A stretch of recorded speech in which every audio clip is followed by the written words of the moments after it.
Hi all. നമ്മളെ ഇന്നൊരു വിളവെടുക്കാൻ പോവാണേ. എന്തെന്നറിയാമോ? നമ്മുടെ സുക്കിനി പാകമായിട്ട് കിടപ്പുണ്ട്.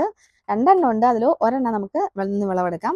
അതായത് കണ്ടോ, നമ്മുടെ പ്ലാന്റ്സും ഇതൊക്കെ കട്ട് ചെയ്യുന്ന സിസേഴ്സ് ആണ്. നമ്മളിത് ഇവിടുന്ന് ആമസോണിൽ നിന്ന് വാങ്ങിയതാണ് കേട്ടോ. നല്ല നല്ല മൂർച്ചയുള്ള സിസേഴ്സ് ആണ്. അപ്പോൾ പോയാലോ? പോവാം. എൻ്റെ വീഡിയോഗ്രാഫർ നമ്മുടെ കുഞ്ഞിപ്പെണ്ണാണ് കേട്ടോ.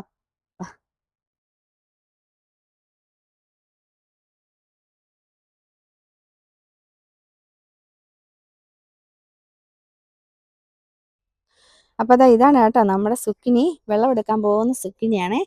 ഇത് കുറേ ദിവസമായി ഞങ്ങൾ നോക്കി നോക്കി വെച്ചിട്ട്, അപ്പം ഇന്നിപ്പോൾ എന്തായാലും ഇവനെ അങ്ങ് കട്ട് ചെയ്യാമെന്ന് വിചാരിച്ചത്. ഇവിടെ വേറെണ്ണം ഏകദേശം പാകമായി വരുന്നുണ്ടേ. ഇതിൻ്റെ ഇലയൊക്കെ ഞാൻ കുറേ അങ്ങ് മുറിച്ച് കളഞ്ഞു. കാരണം ഇതങ്ങ് വളർന്ന് പടർന്ന് നിന്നിട്ട് വേറൊന്നിനും അങ്ങോട്ട് മറ്റുള്ള ചെടികൾക്കൊന്നും വളരാൻ പറ്റുന്നില്ല കേട്ടോ. ഇതൊക്കെ നമ്മുടെ വഴുതനയാണ്. ഇതിലൊക്കെ പൂ ഉണ്ടായിട്ടുണ്ട്. പക്ഷെ ഇതിൻ്റെ ഇല കാരണം, ഈ സുക്കിനിയുടെ ഇല കാരണം ഇതിനൊന്നും ഒരു വെയിൽ പോലും കിട്ടുന്നില്ലായിരുന്നേ. അതുകൊണ്ട് ഞാൻ മുറിച്ച് കളഞ്ഞതാണ്. അപ്പോൾ നമുക്കിതാ നമുക്കിതേ കട്ട് ചെയ്താലോ? കുഞ്ഞിവിടെ റെഡി ആയിട്ട് ഇരിപ്പുണ്ടേ കട്ട് ചെയ്യാനായിട്ട്. ഇവിടെ കുഞ്ഞി ഇതാ നമ്മുടെ സുക്കിനി നമ്മൾ കട്ട് ചെയ്യാൻ പോവാണേ. കുഞ്ഞി പിടിക്കുവോ? കട്ട് ചെയ്യാം. ഇവിടെ നിന്ന് കട്ട് ചെയ്തേക്കാം. ഓക്കെ. അല്ലെങ്കിൽ പാടാ. ഇതില് കുറച്ച് വരയും കുറിയൊക്കെ വീണിട്ടുണ്ട് കേട്ടോ. കേട്ടോ, അത്ര ഉണ്ട് കേട്ടോ. ഏകദേശം ഒരു കിലോ അടുത്തുണ്ടാവുമായിരിക്കും. 3/4 കിലോ 1 കിലോ ഉണ്ടാവും. അടുത്ത നമുക്ക് ഇവനെ കുറച്ച് ദിവസം കഴിയുമ്പോഴത്തേക്ക് റെഡി ആവും കേട്ടോ.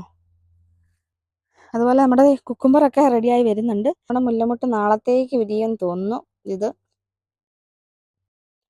ഇവിടെ ഒരു സുക്കിനി ഉണ്ടോ, ഇതിന്റെ എല്ലാ ചുറ്റും ഇങ്ങനെ നമ്മൾ കായകൾ വരുന്നുണ്ട് കേട്ടോ. ഇത് കണ്ടോ, ഇങ്ങനെയാണ് കേട്ടോ ഇതിന്റെ കായ ഉണ്ടാകുന്നത്. ഇതിന്റെ ചോട്ടിലാണ് കണ്ടോ.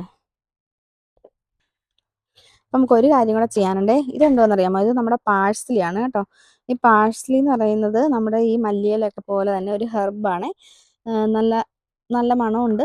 അതുപോലെ തന്നെ നമുക്ക് കറിയിലൊക്കെ ഇടാൻ പറ്റുന്ന ഒരു സംഭവമാണ് കേട്ടോ. അപ്പോൾ നമുക്ക് ഇത് മുഴുവൻ പൂവായി നിൽക്കുകയാണേ. നമുക്കിതങ്ങ് കട്ട് ചെയ്ത് കളഞ്ഞേക്കാം. ഈ പൂവൊക്കെ കട്ട് ചെയ്ത് കളഞ്ഞാലേ ഉള്ളൂ. താഴെയും തന്നെ ഞാൻ കട്ട് ചെയ്യുവാണേ. എന്നാലേ ഉള്ളൂ നമുക്ക് അവിടെ നിന്ന് നല്ല ശിഖരങ്ങളൊക്കെ വന്ന് നന്നായിട്ട് ഇല വരുള്ളേ. അപ്പോൾ ഇന്നത്തെ വിശേഷങ്ങൾ ഇത്രയൊക്കെയാണ് കേട്ടോ. നല്ല വെയിലാണ് കേട്ടോ. കണ്ണിലേക്കാണ് അടിക്കുന്നത്. നല്ല ചൂടുമുണ്ട്. നമുക്ക് അടുത്ത വീഡിയോയുമായി കാണാം. Thanks for watching.